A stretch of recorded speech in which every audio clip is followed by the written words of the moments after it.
নমস্কাৰ আজি আমি মেইন খোপা ফচোৱা হৈছে এন চি বি বক্সৰ পৰা আৰু পেনেল বৰ্ডলৈ আৰু এন চি বি বক্সটো এন চি বি বক্স আমি ফচাইছোঁ ইয়াত আছে আমাৰ 14টা AC আৰু গিজাৰ আছে 5টা সেইটো কাৰণে আমি 16 আৰু 10 mm দিয়া হৈছে আপোনালোকক দেখাইছোঁ বাৰু আমি কেনেকৈ ফচাইছোঁ এইটো এন চি বি বক্সৰ পৰা এইটো এন চি বি বক্সলৈ আমি 10 mm আৰু 16 ফচাইছোঁ আৰু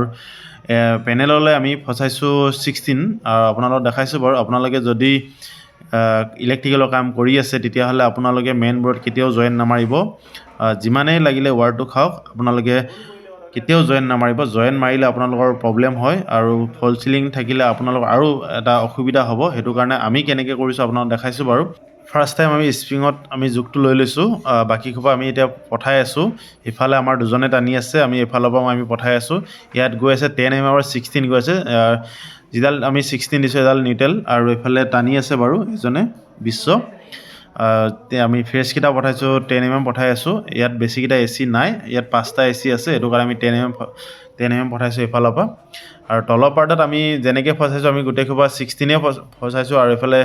35 আমাৰ কেবল আহিব আমি পেনেললৈ কেনেকৈ ফচাইছোঁ আপোনালোকক দেখাইছোঁ বাৰু আমি 16ৰ এতিয়া পেনেললৈ পঠাইছোঁ আপোনালোকক দেখাইছোঁ বাৰু এইকেইডাল আমাৰ 16 হয় গোটেইকেইডাল এতিয়া পেনেললৈ গৈ আছে তলৰ পাৰ্টলৈ গোটেই খোপা পেনেল বাজবাৰ সকলো থাকিব আমাৰ